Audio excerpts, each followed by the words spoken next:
Look there, in the sky. What is that? It's a bird. No, it's a plane. No, it's just a really big bird.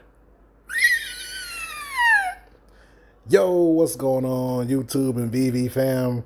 It's your bromie, the gal, back at it again with episode 2 of Significant Purchases. This time, we're going to talk about the Thunderbird. So, in this video, I'm going to go over a brief description of what the Thunderbird is, because if I didn't, the video would be too short. And then we're going to talk about my purchase, and then we're going to mosey on out of here, and that's going to be that. So, without further ado, let's get into it. Like we always do at this time, we find ourselves back at Wikipedia, the world's most trusted website in all the interwebs. It's Thunderbird Mythology. The Thunderbird is a legendary creature in certain North American indigenous peoples' history and culture. It is considered a supernatural being of power and strength. Right here, we're looking at a totem pole, the quaquaca, okay, the totem pole. You can see it. You can see that. You can see that name right there. Let us continue. It is especially important and frequently depicted in the art, songs, and oral histories of many Pacific Northwest coast cultures, but it is also found in various forms among some peoples of the American Southwest, East Coast of the United States, Great Lakes, and Great Plains. In modern times, it has achieved notoriety as a purported cryptid, along with the likes of Bigfoot and the Loch Ness Monster.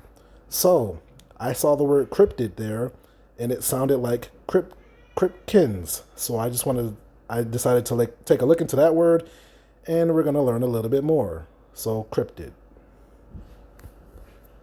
So, cryptozoology.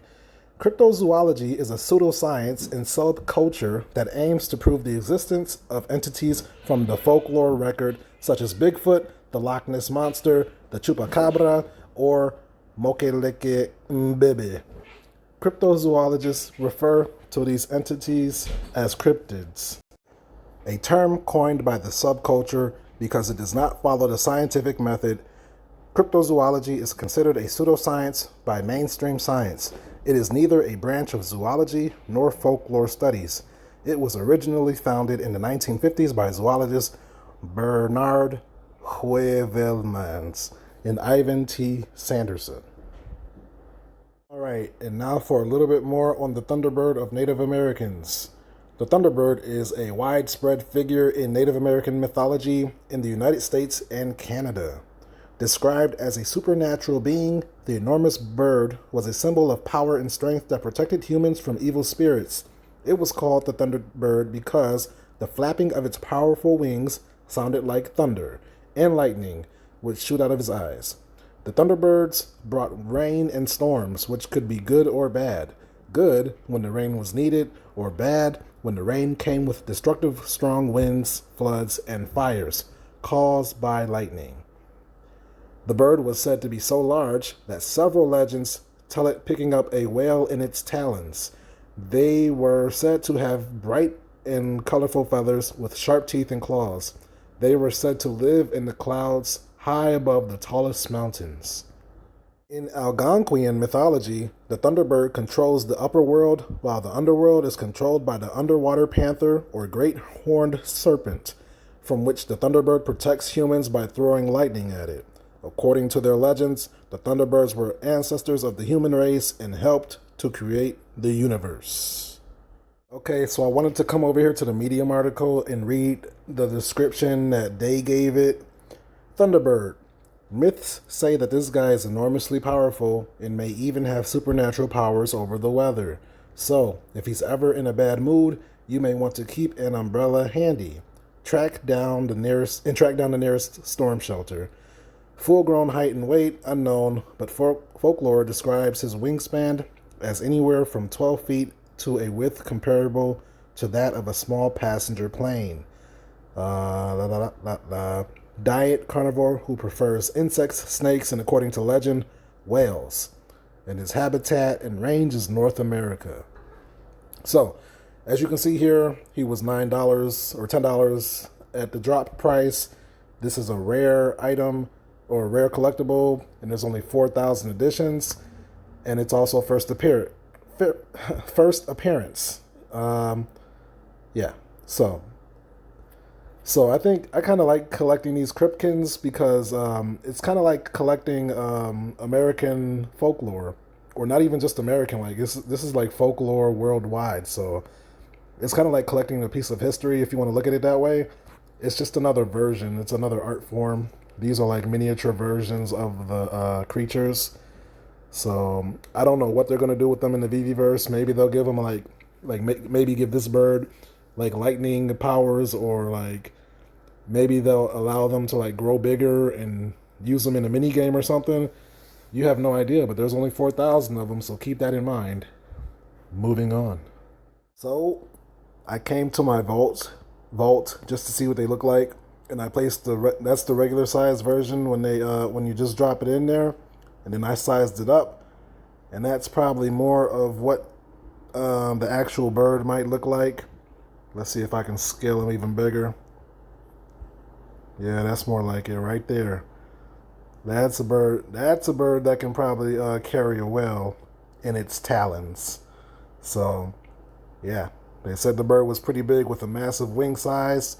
So this is just a baby miniature version of it. So don't get it twisted. The Thunderbird is a force to be reckoned with here. All right, now let's get into the purchase. All right, so now we are at my Thunderbird collection. And before anybody gets the wise idea and think I'm trying to pump my Thunderbird bags, I only have 3, so there's not that many bags to pump.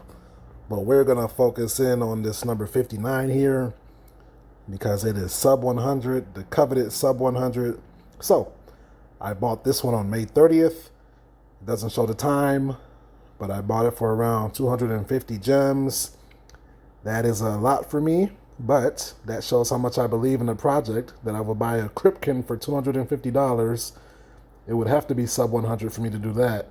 So, like I said before, there's only 4,000, and the current ultra rares, like the Supergirl, her mint was 3,800. So 4,000 is only 200 more than the ultra rare. So that's something to take note of. It's pretty much an ultra rare itself, especially once these next series of mints start coming out.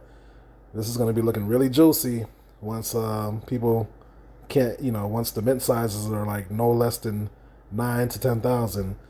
But anyway, I just wanted to scoop this one up because it was sitting there at a decent price, and yeah, I mean, the Thunderbird is pretty cool. I got it because, gale, I don't know if you know what a gale is, but a gale is a strong gust of wind, and this bird controls the weather, so to speak. So I thought that was fitting. It could be a nice little mascot for the channel, or, I'll see if I can find a way to do something with that. But yeah, the Thunderbird, I just like it. It's one of the best looking Cryptkins, I think. So now we're gonna look and see what the number 59 might entail. Personal freedom.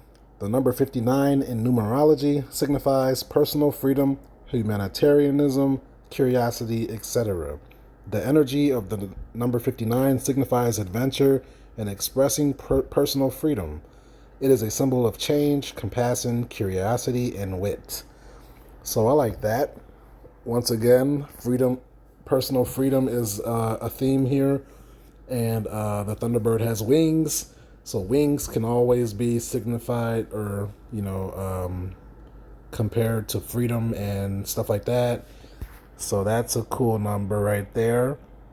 And I'm basically just going to hold on to these low sub 100s until we have the option to, contact other users. And I'm just going to wait for a big spender to contact me and say, hey, yeah, man, I'll toss you 5,000. I'll toss you 10,000 for that 59.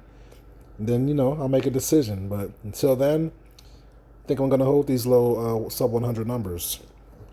Just telling you my little strategy there. Feel free to do as you please with your sub 100s. So let's see. So more on the number 59. The energy of the number 59 signifies adventure in expressing personal freedom. It is a symbol of change, compassion, curiosity, and wit. If the number 59 is your destiny number, this can indicate your wide range of interests in many areas. You are most likely very curious, adventurous, and a quick thinker. You appreciate your freedom. You are also very compassionate and generous. You are always looking for the next experience. Sometimes you can be prone to changing your object of interest fast. You are sociable and enjoy interacting with others. So, that can be a cool number to have. Yeah, I mean, some of that describes me, but it's all positive. So, of course, I'm going to say, yeah, that's me, right? But anyway, I think that's a good number for the Thunderbird.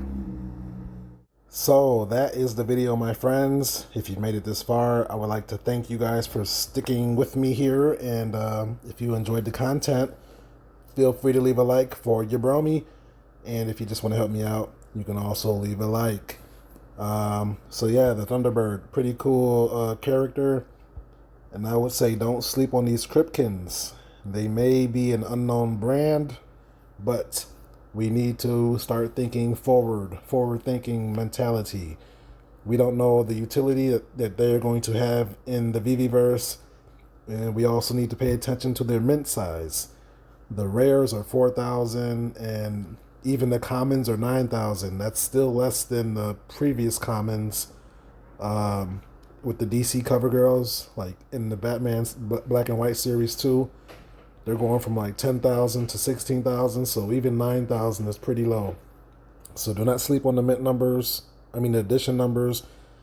And yeah, it's chess, not checkers out here, guys. We have no idea if they're going to make the eyes glow, which will just make them even that much more cooler, especially in the dark.